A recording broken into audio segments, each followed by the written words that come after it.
नमस्कार, मैं हूं सौरभ शर्मा और आप देख रहे हैं सवाल तो बनता है। भारत जैसे धर्मपरायण देश में हमारे साधु संतों महात्माओं की अपनी महत्ता है, अपना स्थान है और हमारे संतों ने, हमारे साधुओं ने देश को सामाजिक दिशा भी दी और जब ज़रूरत पड़ी है तो आंदोलन भी किए। आज देश किस ओर जा रहा है, इस पर एक नज़र डालने के लिए हमारा संत समाज क्या कहना चाहता है, बात करने के लिए आज सवाल तो बनता है कि मंच पर हमारे साथ एक बहुत ही विशेष अतिथि हैं। मैं बड़े सम्मान के साथ स्वागत करना चाहता हूं। देश में हमारे साधु समाज, संत समाज के जो सबसे बड़ा अखाड़ा है, निरंजनी अखाड़ा, उसके आचार्य महामंडलेश्वर स्वामी कैलाशानंद गिरि जी महाराज जी का। स्वामी जी, आपका बहुत बहुत धन्यवाद, बहुत बहुत स्वागत हमारे इस मंच पर। आपने हमारे लिए समय निकाला। जी सौरभ जी, मैं सबसे पहला प्रश्न आपसे पूछना चाहता हूँ। लोग आपसे आज ये जानना चाहते होंगे स्वामी जी को क्या कहना है, देश ठीक चल रहा है, सही दिशा में जा रहा है, सामाजिक तौर पर, राजनीतिक तौर पर, आध्यात्मिक तौर पर देश ठीक चल रहा है? सौरभ जी, मुझे लगता है कि इस समय देश की जो परिस्थिति है वो आध्यात्मिक तौर की तरीके से आध्यात्मिकता के ऊपर यदि हम दृष्टि रखें तो मुझे लगता है कि पीछे बहुत सारे जो साल बीते उन वर्षों में बहुत फ़र्क है, बहुत अंतर है। अब देश का जो युवा पीढ़ी है, देश की जो आम जनमानस है, उनका धर्म के प्रति एक जो समर्पण दिखाई पड़ रहा है, धर्म के प्रति जो एक झुकाव दिखाई पड़ रहा है, वो मुझे लगता है बहुत सकारात्मक है। और उस कारण देश के साधु संत, देश के जो बुद्धिजीवी लोग हैं, देश के जो बौद्धिक लोग हैं, देश के जो धार्मिक लोग हैं, देश के जो कर्मठ लोग हैं, देश के जो ज्ञानी लोग हैं, उनके मन में एक प्रसन्नता का विषय वर्तमान में है। ये क्या मौजूदा राजनीतिक नेतृत्व की वजह से आपको लगता है मुमकिन हुआ, या ये सामाजिक चेतना आई है? ऐसी सामाजिक चेतना के साथ साथ जिस प्रकार से क्योंकि मैं महात्मा हूँ तो मेरा विषय रहता है सबसे पहला धर्म, कि हमारा धर्म हमारे साथ हमारी परंपराओं को श्रेष्ठतम स्थान प्राप्त करता रहे। सनातन धर्म सर्वोपरि है। सनातन धर्म अनादिकाल से है, अनादिकाल तक रहेगा।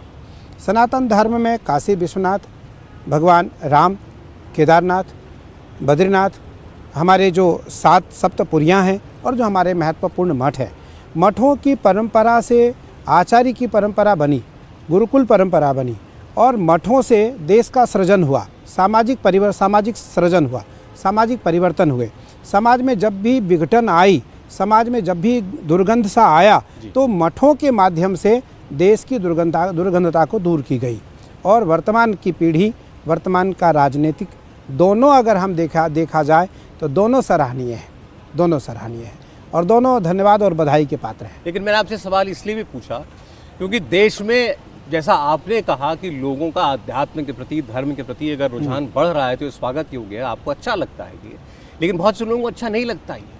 उनको लगता है कि देश विपरीत दिशा में जा रहा है, देश को विकास उन्मुखी होना चाहिए, मॉडर्निटी की तरफ जाना चाहिए। हम उल्टा जा रहे हैं। हम मंदिर बना रहे हैं, हमारा सारा जो विकास का काम है, हम काशी कॉरिडोर बना रहे हैं, हम महाकाल कॉरिडोर बना रहे हैं, हम राम मंदिर बना रहे हैं, ठीक है। लेकिन ये काम सरकारों का नहीं है। ये हमारा सारा फोकस यहाँ नहीं होना चाहिए। उनको लगता है कि ये हमारी प्रायोरिटीज़ गलत हो गई हैं। बहुत अच्छा है, पर भगवान श्री कृष्ण गीता, रामचरितमानस और श्रीमद् भागवत, भगवत गीता में भगवान ने, कृष्ण ने कहा कि स्वधर्मे निधनम श्रेयः परधर्मो भयावह। स्वधर्मे निधनम श्रेयः परधर्मो भयावह। भगवान कृष्ण ने वहाँ नहीं कहा कि तुम अन्य धर्म को स्वीकार करके श्रेष्ठ स्थान प्राप्त कर सकते हो। नहीं, स्वधर्मे, तुम्हारा अपना जो धर्म है, भगवान ने किसी को बाधित नहीं किया, किसी के ऊपर कोई प्रतिबंध नहीं लगाया कि तुम अपने धर्म में रति रखो। स्वधर्मे निधनम श्रेयः परधर्मो भयावह। अपने धर्म में यदि तुम्हारा श्रेयस तुम्हें श्रेष्ठ स्थान नहीं भी मिलता है तब भी तुम श्रेयस्कर हो। मैं यहाँ धर्म नीति को लेकर के चल रहा हूँ। देश में दो नीति हैं, धर्म नीति और चाणक्य नीति। तो जो दो नीति है, चाणक्य नीति राजनीति है, चाणक्य नीति राजनीति है और विदुर नीति धर्म नीति है। साधु और देश के सामाजिक जो लोग हैं वो धर्म नीति को रखते हैं, विदुर नीति को रखते हैं। वो कभी चाणक्य नीति को नहीं अपनाते। लेकिन चाणक्य ने कहा चंद्रगुप्त से कि तुम राजा के योग्य नहीं हो, राजा के योग्य नहीं हो, लेकिन फिर भी मैं विवश हूँ, मेरे पास कोई विकल्प नहीं है, मेरे पास कोई विकल्प नहीं है, क्योंकि मैं अपने राज्य को सुखी और स्वतंत्र देखना चाहता हूँ। मैं अपने राज्य को स्वच्छंद और धर्म नीति से युक्त देखना चाहता हूँ, इसलिए मैं विवश होकर के भी तुम्हें राजा बनाऊंगा। तुम्हारे राजा बनने में जो भी व्यक्ति दीवार का काम करेगा, उभय बीच सियसोहति कैसे, ब्रह्म बीच जीव माया जैसे। तुम्हारे बीच में कोई भी दीवार आएगा हम उसे तोड़ देंगे, हम उसे तोड़ देंगे, हम उसे गिरा देंगे। कहने का तात्पर्य, चाणक्य ने ये नहीं कहा कि उस जगह पर हिंसा या किसी अहिंसा की बात कर रहे हैं। वो वहाँ तो धर्म की परंपरा का स्थापन की बात कर रहे हैं, धर्म की परंपरा का निरूपण की बात कर रहे हैं। तो सनातन परंपरा में, भारतीय परंपरा में हम सबसे पहले देखना चाहते हैं कि हमारा धर्म स्थिर रहे, हमारा धर्म जीवित रहे और भारतीय परंपराओं को लेकर के राष्ट्र का विकास हो, राष्ट्र की परंपराओं का विकास हो। दोनों महत्वपूर्ण स्थान है। लेकिन जो भारतीय परंपरा के स्वदेशी चिंतक हैं, स्वधर्म के चिंतक हैं, उसको तो लगता है कि जिस देश में रहो, जिस वेश में रहो, परिवेश में रहो, राधा रमण राधा रमण राधा रमण कहो। भैया हम तो कहीं भी रहेंगे, हम भगवाई पहनेंगे, हम कहीं भी रहेंगे, हम अपने स्वधर्म का ही पालन करेंगे, हम कहीं भी रहेंगे, हम किसी स्थान पर भी रहेंगे, हम अपने ही स्वावलंबन का अवलंबन करेंगे। ठीक है। तो इसलिए मुझे लगता है राष्ट्र का विकास बिल्कुल होना चाहिए और हो रहा है, लेकिन धर्म का भी विकास होना चाहिए। धर्म को जो लोग बाधित करते हैं, भगवान कृष्ण ने उसे कहा स्वधर्मे निधनम श्रेयः परधर्मो भयावह। एक चीज़ जो लोगों को, बहुत से लोगों को खटकती है वो ये कि वो कहते हैं कि भारत धर्मनिरपेक्ष देश है। भारत में 2014 से पहले ये परिपाटी रही है। जैसे आपने कहा ना, अलग अलग नीतियां हैं, धर्म नीति बनाने वाले आप जैसे लोग हैं, चाणक्य नीति पर चलने वाले राजनीतिक लोग हैं। तो उन्होंने कहा इसका जो विच्छेद है बिल्कुल अलग अलग रहना चाहिए बिल्कुल। तो इससे पहले कभी जो हमारे राजनीतिक लोग हुआ करते थे, कभी कोई खुलकर मंदिर नहीं जाता था। आप आज देख लीजिए, राम मंदिर का निर्माण हो रहा है तो वहाँ पर भूमि पूजन के लिए प्रधानमंत्री चले जाते हैं। नई संसद का निर्माण हो रहा है तो वहाँ पर पूजन के लिए प्रधानमंत्री जाते हैं। तो ये लोगों को लगता है कि नहीं, ये काम जो है, ये काम राजनेता का नहीं होना चाहिए। राजनेता का काम उस अपने धर्म का प्रकटीकरण जो है, ये एक राजनेता का काम भारत में नहीं होना चाहिए। आपको लगता है कि ये विचार उचित है? सौरभ जी, दुनिया में कोई ऐसा देश नहीं है जिस देश के राजा ने अपने धर्म को बढ़ावा ना दिया हो। जिस देश में हम लोग लगभग दुनिया के लगभग देशों में गए, बहुत सारे देश के जो राजा हैं, बहुत देश के जो राष्ट्राध्यक्ष हैं, बहुत सारे देशों के जो अधिपति हैं, मैंने उनको चंदन लगाने का प्रयास किया, मैंने उनको रुद्राक्ष माला पहनाने के प्रयास किए, नहीं पहना उन्होंने, ना माला पहनी, ना उन्होंने चंदन धारण किया। भारत का प्रधानमंत्री यदि राम जन्मभूमि में जाकर के माथा टेक रहा है, केदारनाथ जी में जाकर के साधना कर रहा है, काशी विश्वनाथ में जाकर के अभिषेक कर रहा है, केदारनाथ जी में जाकर के भजन कर रहे हैं, बद्रीनाथ जी में जाकर के अगर वो वहाँ का पटका धारण करके भगवान बद्रीनारायण की पूजा कर रहे हैं और संसद को भी वंदन कर रहे हैं। मुझे लगता है भारत भूमि वैसे ही वंदनीय है। भारत भूमि का जो भारत का कण कण है वो वंदनीय है। भारत में कोई ऐसी जगह नहीं है जहाँ किसी साधकों का, किसी महापुरुषों का, किसी चिंतकों का, किसी सज्जनों का जन्म ना हुआ हो, अवतरण ना हुई हो या उनका निवास न रहा हो। इसलिए मैं इस बात को इसलिए नकार रहा हूँ कि जो लोग हिंदुस्तान की बात या आदरणीय प्रधानमंत्री जी की बात को, क्योंकि मैं यहाँ किसी का पक्ष लेने के लिए नहीं बैठा, मैं केवल पक्ष धर्म का ले रहा हूँ। मैं उस व्यक्ति का हूँ जो धर्म का है। मैं पक्षधर किसका हूँ? जो राम का है। मैं पक्षधर किसका हूँ? जो शिव का है। मैं पक्षधर किसका हूँ? जो परंपरा का है। मैं पक्षधर किसका हूँ? जो जो संस्कृति का है। जो मैं पक्षधर किसका हूँ? जो संस्कार का है। मैं पक्षधर किसका हूँ? जो सनातन का है। जो मैं पक्षधर मैं तो सनातन के लिए जीता हूँ, सनातन के लिए मरता हूँ, सनातन के लिए जीऊँगा, सनातन के लिए मरूँगा। मेरे आश्रम में, मेरे मठ में जो भी व्यक्ति आएगा, हम उसे सनातन की संस्कृति की दीक्षा देंगे। सनातन कभी भी हिंसा की बात नहीं करता।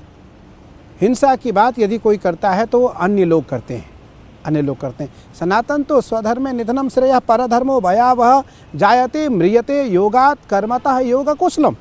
भगवान श्री कृष्ण ने कहा कि हमारे यहाँ तो योग पारंपरिक, हमारे यहाँ नीति पारंपरिक, हमारे यहाँ आहार पारंपरिक, हमारे यहाँ व्यवहार पारंपरिक, हमारे यहाँ संबंध पारंपरिक, हमारे यहाँ नैतिक मौलिक सैद्धांतिक पारंपरिक की दीक्षा और शिक्षा दी जाती है। हमारे यहाँ तो किसी प्रकार की किसी भी व्यक्ति को इस प्रकार की दीक्षा दी ही नहीं जाती है जिससे वो उसके द्वारा किसी प्रकार की हिंसा हो। हम तो खड़ाऊ पहन के चलते हैं तो चींटी को भी मारने में हमें दया आती है, हम उसे भी नहीं मारते।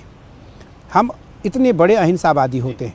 लेकिन भारतीय संस्कृति की रक्षा के लिए जब जब देश में आवश्यकता पड़ी, ईश्वर ने युद्ध किया है। यदा यदा हि धर्मस्य ग्लानिर्भवति भारत। मैं आपको देखता रहता हूँ बार बार, बहुत सारे महापुरुषों से आप बात करते रहते हैं, बहुत सारे देश के बड़े लोगों से बात करते रहते हैं, तो वहाँ बार बार इस बात को आता है, बार बार इस बात को आना चाहिए कि यदा यदा हि धर्मस्य ग्लानिर्भवति भारत। तो आपको लगता है कि प्रधानमंत्री धर्म की रक्षा कर रहे हैं? मैं प्रधानमंत्री जी की बात नहीं कर रहा हूँ कि धर्म की रक्षा कर रहे हैं। मैं इतना कह रहा हूँ कि प्रधानमंत्री जी के द्वारा धर्म की रक्षा का प्रयास किया जा रहा है और सराहनीय है। अच्छा, ये होनी चाहिए। मैंने एक जगह आपको ये कहते हुए सुना कि प्रधानमंत्री को जो कोसने वाले लोग हैं, गाली देने वाले लोग हैं, वो भी तो सनातनी हैं, वो भी सनातन को नहीं समझ पा रहे हैं। वो भी, उनमें भी ज़्यादा दूसरे धर्म के लोग नहीं हैं। आपने तो ये भी कहा कि वो ओवैसी भी नहीं है। ओवैसी तो डरते हैं प्रधानमंत्री से, ये भी मैंने आपको कहते हुए सुना। बिल्कुल डरते हैं, ओवैसी डरते हैं प्रधानमंत्री? बिल्कुल डरते हैं, बिल्कुल डरते हैं। और डरना ही चाहिए, डरना ही चाहिए। देश के प्रधानमंत्री हैं वो। लेकिन प्रधानमंत्री इतने सरल हैं, इतने सहज हैं, इतने सौम्य हैं, इतने सरस हैं, इतने धार्मिक हैं कि उनको किलो भर गाली मिलता है नित्य, लेकिन उसके बाद भी वो मुस्कुराते रहते हैं। उनका काम है रुकना नहीं, थमना नहीं है, हमें आगे लेकर जाना है। धर्म को भी, राष्ट्र को भी, धर्म को भी और देश को भी, धर्म को भी और देश को भी। देखिए, धर्म यदि नहीं रहा, गंगा नहीं रही, तो व्यक्ति का अस्तित्व समाप्त हो जाएगा। गंगा जल किसके काम में? गंगा कभी पक्षपात करती हैं?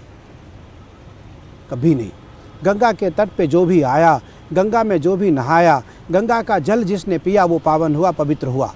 गंगा केवल आध्यात्मिक मोक्ष नहीं देती हैं, गंगा केवल पारस्परिक मोक्ष नहीं देती हैं, गंगा केवल भौतिक ज्ञान नहीं देती हैं, गंगा केवल आध्यात्मिक ज्ञान नहीं देती हैं, गंगा सामाजिक ज्ञान भी देती हैं, गंगा व्यवहारिक ज्ञान भी देती हैं, गंगा कृषि को भी बल देती है और गंगा अर्थ को भी बल देती है, गंगा धर्म को भी बल देती है, गंगा पारंपरिक को भी बल देती है, गंगा पारस्परिक को भी बल देती है और गंगा भारतीय संस्कृति को भी बल देती है। जी, हमारे यहाँ गंगा को गंगा जी कहते हैं जी, माँ का दर्जा है, देवी का दर्जा है। अब मैं उन्हीं की बात करता हूँ आपसे।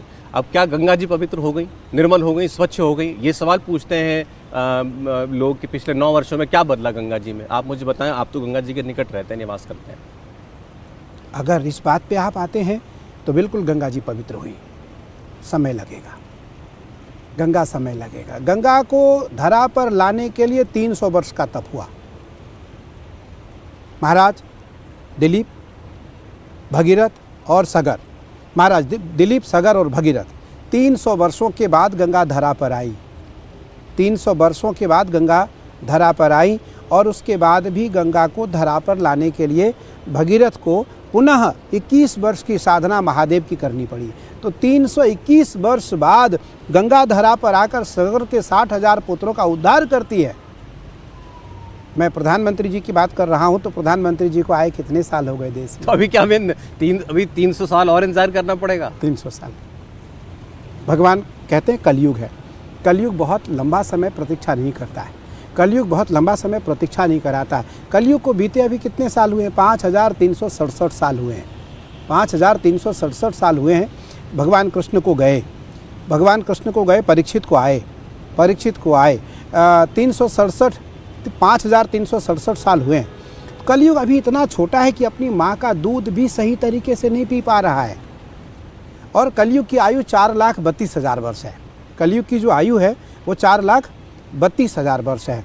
तो मुझे लगता है थोड़ा समय दें देश के लोग, प्रधानमंत्री जी को, देश के लोग जो धार्मिक लोग हैं उनको थोड़ा समय दें। मुझे लगता है थोड़े समय में काशी का जिस प्रकार से स्वरूप बदला, केदारनाथ जी का जिस प्रकार से स्वरूप बदला, उज्जैन महाकाल का स्वरूप जिस प्रकार से बदल रहा है, विंध्यवासिनी का स्वरूप जिस प्रकार से बदल रहा है, बद्रीनाथ जी का स्वरूप जिस प्रकार से बदल रहा है, उसी प्रकार देश के जितने भी धार्मिक तीर्थ और महत्वपूर्ण जगह हैं वहाँ का तस्वीर बदल जाएगा। स्वामी जी, मैं आपसे ये पूछना चाहता हूँ अब कि ये जो आरोप लग रहा है आज के माहौल में कि भारत को जो एक धर्मनिरपेक्ष देश है उसको हिंदुत्व और हिंदू राष्ट्र की तरफ बढ़ाने की कोशिश हो रही है, इस आरोप को आप कितना सच मानते हैं? ये क्योंकि इसकी तुलना सीधे पाकिस्तान के साथ लोग कर देते हैं कि जैसे पाकिस्तान इस्लाम के नाम पर बना, वहाँ पर देख लीजिए क्या हालत हो रही है, ऐसे ही भारत को अब हिंदुओं के लिए अलग एक हिंदू राष्ट्र बनाने की कोशिश की जा रही है। 47 के बाद जो नहीं हो पाया था वो अब करने की कोशिश की जा रही है। ये एक भारत की छवि बनाई जा रही है। मुझे लगता है इसका नाम भारत है, इसका नाम भारत है। हम जब संकल्प लेते हैं तो संकल्प लेते हैं आर्यावर्ते है, अमुक देश है, अमुक प्रदेश है, अमुक राज्य, संकल्प में लेते हैं तो ये तो भारत, इसका नाम ही भारत है। भारत से इसका नाम पड़ा भारत।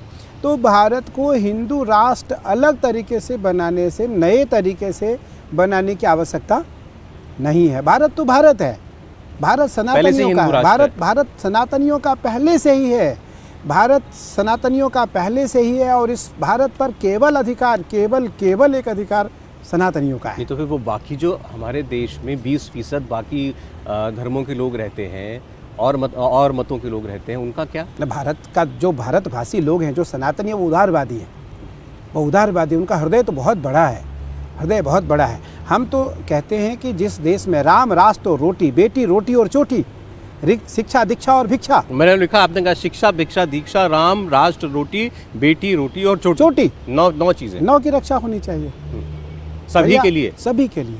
भैया भारत में रहो ना, आप भारत में रहो, इन 9 चीज़ों की रक्षा करो, 9 चीज़ों पे ध्यान रखो। ये आपके ऊपर भी लागू होता है।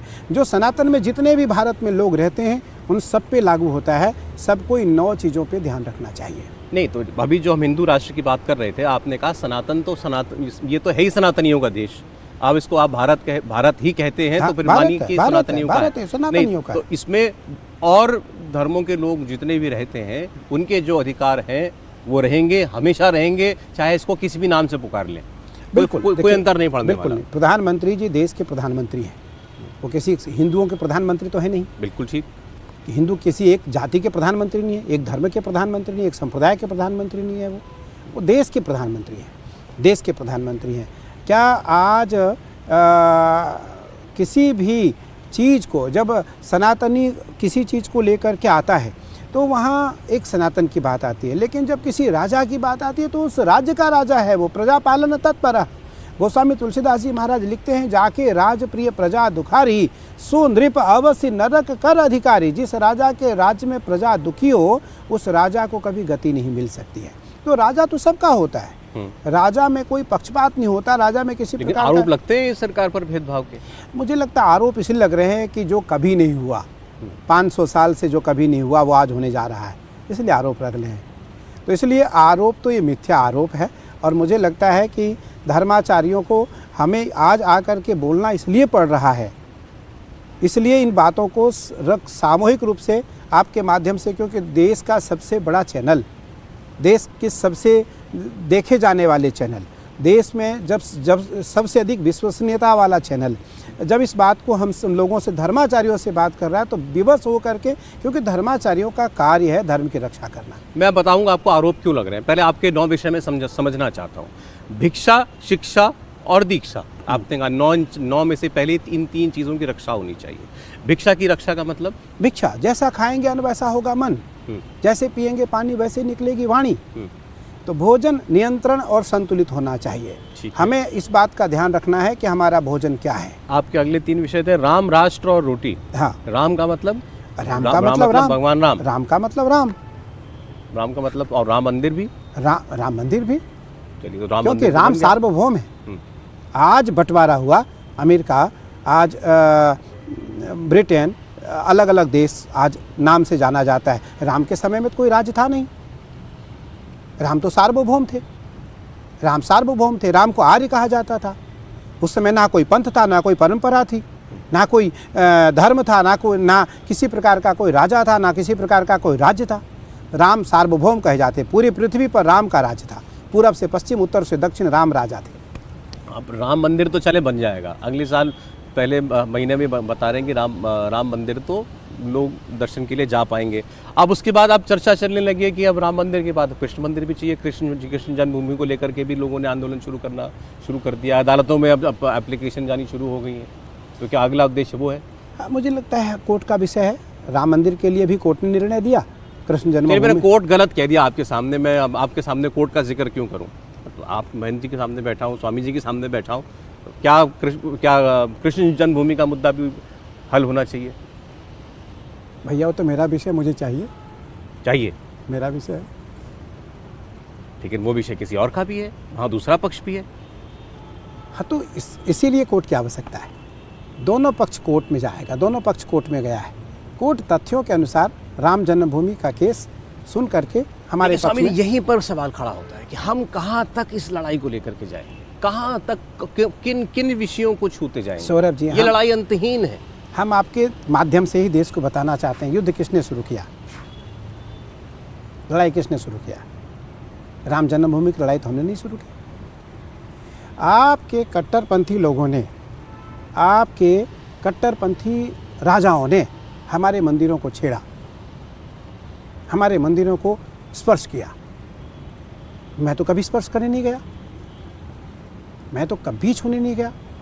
मैं आज तक किसी मस्जिद की ज़मीन हम लोगों ने कब्जा ली? हम लोग किसी मस्जिद में गए आज तक? आप क्यों आए?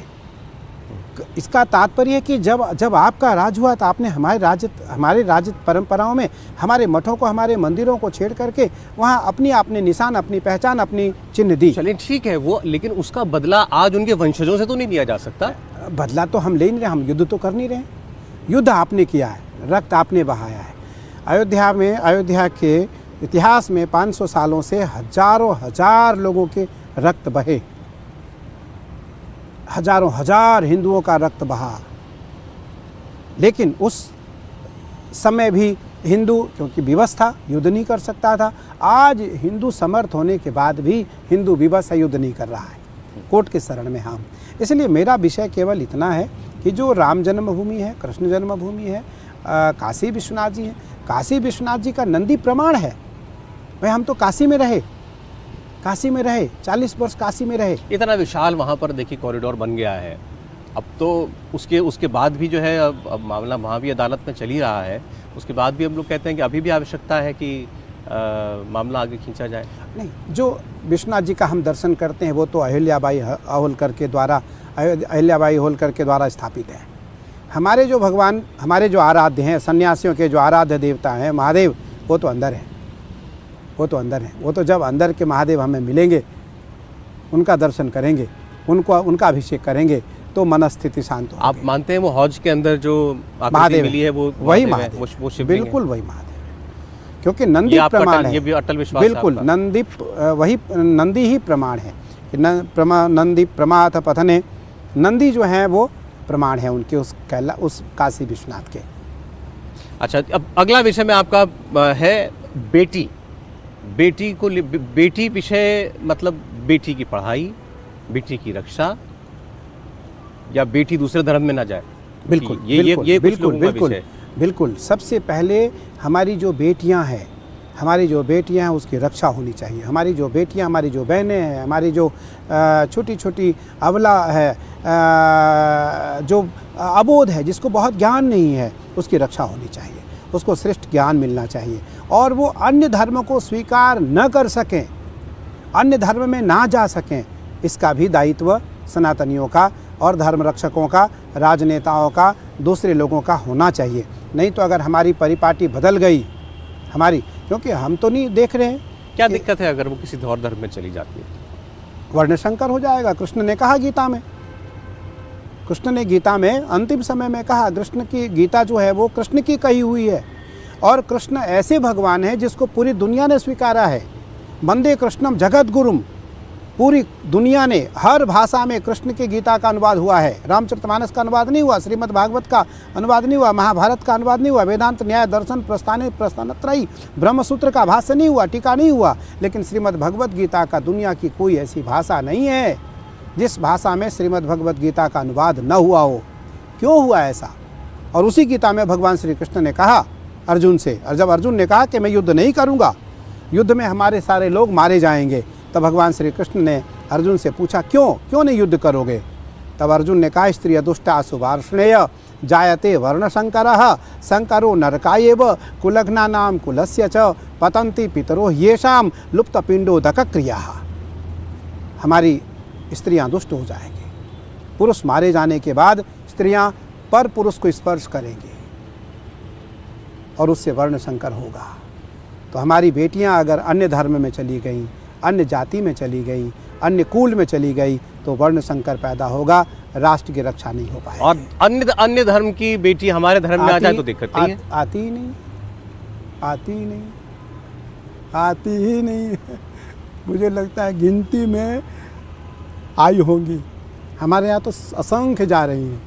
नहीं, अगर आ जाए तो उसमें आपत्ति नहीं है आपको, जाने में आपत्ति है, लाने में आपत्ति नहीं है। आती ही नहीं है।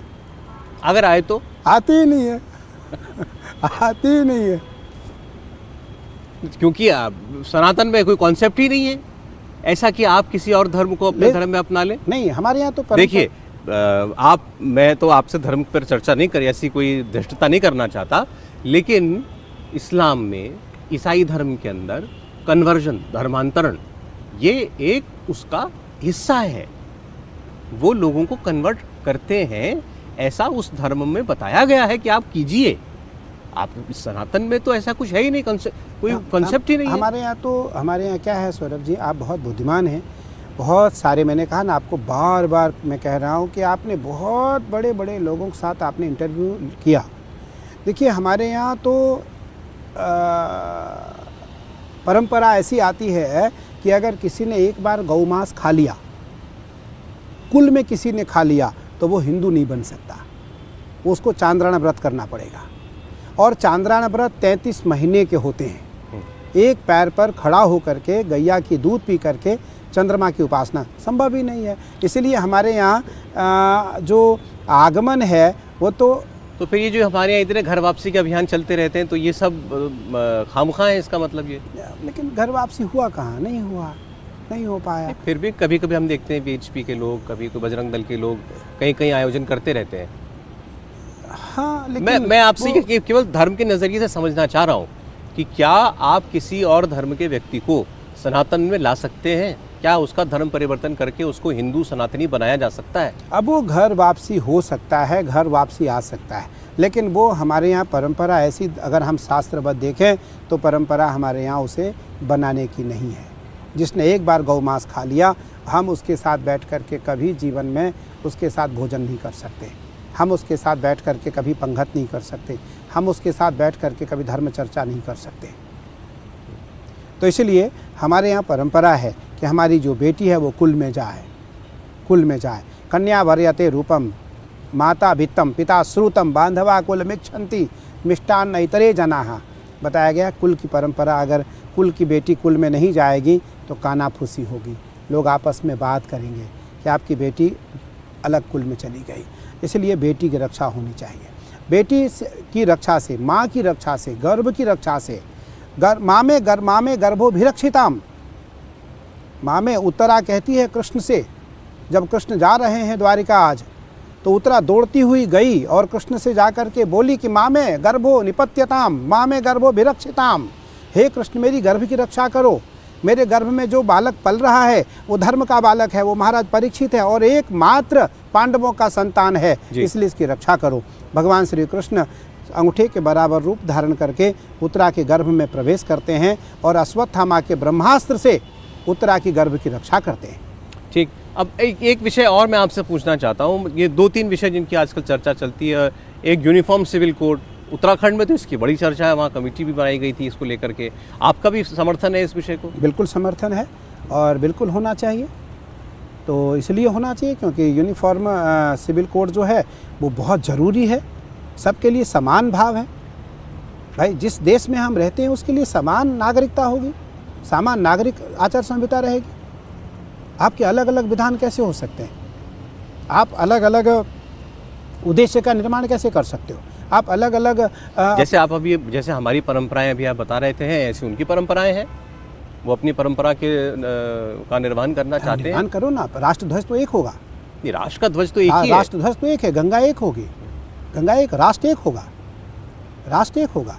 कभी आपको नमाज पढ़ने की, कभी आपको घर में रहने की, कभी आपको बाइबल पढ़ने की, कभी आपको कुरान पढ़ने की, कभी आपको किसी भी ग्रंथ पढ़ने की अनुमति लेने की आवश्यकता तो पड़ती नहीं है।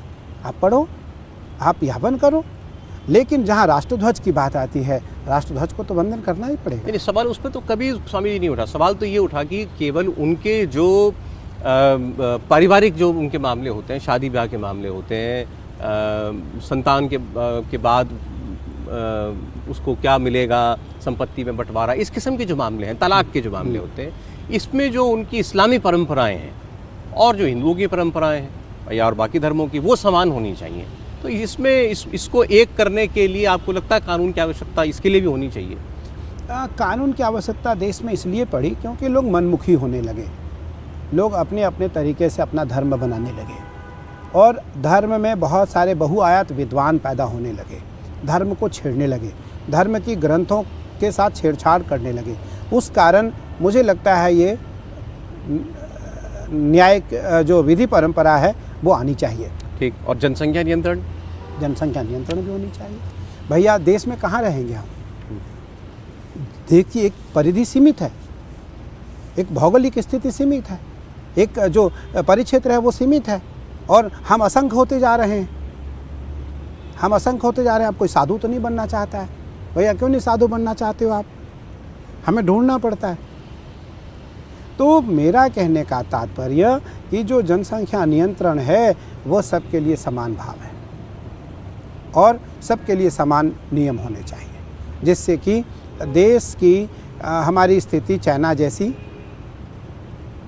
अन्य जो ऐसे देश हैं जहाँ की दयनीय स्थिति है आज, वैसी स्थिति हमारे भारत की ना हो जाए। ठीक। एक बार आपसे मिलने के लिए आए थे जमीयत उलमा हिंद के जो हैं मौलाना अरशद मदनी साहब, उस वक्त वो बड़ी चर्चाओं में थे अपने बयानों को लेकर के। उसकी आलोचना भी हुई, कुछ लोगों ने कहा कि आपको नहीं है वो मुलाकात उनसे करनी चाहिए थी, क्योंकि वो तो ये कह चुके हैं कि भाई इस्लाम दुनिया का सबसे प्राचीन धर्म है और भारत में भी सबसे पहले जो है इस्लाम ही जो है धर्म आया था। तो आपकी जो मुलाकात हुई उसमें ये सारे कभी विषय उठे? बहुत अच्छा, मुझे इस विषय पर आपसे बात भी करनी थी। मैं उनसे 3 विषय को लेकर के बात करने का तैयार हुआ। उन्होंने जब मुझसे कहा कि मुझे आपसे मिलना है, मैंने कहा आप आइए, स्वागत है आपका, आप आइए। 3 विषय पर मुझे उनसे बात करनी थी। सबसे पहले कॉमन सिविल कोड, समान नागरिक संहिता, जनसंख्या नियंत्रण और गौ हत्या। 3 विषय पर मुझे बात करनी है। मैंने तीनों पे उनको राजी किया। आप तीनों पे मेरा साथ दोगे। देश में गौ हत्या नहीं होंगे, देश में गौ हत्या नहीं होंगे, आप इसमें मेरा साथ दोगे। और गाय को राष्ट्रीय पशु घोषित किया जाए, पहला। दूसरा कॉमन सिविल कोड, उस पर आप मेरा साथ दोगे। तीसरा जनसंख्या नियंत्रण। अगर आप तीनों पे राजी होते हैं तो हमारी दोबारा आपके साथ मीटिंग होगी। और निसंदेह मैं उसी बात पे आज भी अटल हूँ, अगर वो हमारी बात मानते हैं। देवबंद कोई बाहर नहीं है, हमारे भारत में है। देवबंद में रहने वाला प्राणी अगर ये कहे कि गौ हत्या ना हो तो इसमें कौन सा बड़ा अपराध? तो आपके तीनों विषयों पर वो सहमत हुए? नहीं, अभी सहमत नहीं हुए। अच्छा, अभी सहमत नहीं हुए। कॉमन सिविल कोड पे सहमत हुए वो। कॉमन सिविल कोड पे सहमत हो गए? कॉमन सिविल कोड पे हमारे साथ सहमत हुए वो। उन्होंने बयान भी दिया कि मैं कॉमन सिविल कोड के लिए सहमत हूँ। मैं समान नागरिक संहिता पे वो तैयार हुए।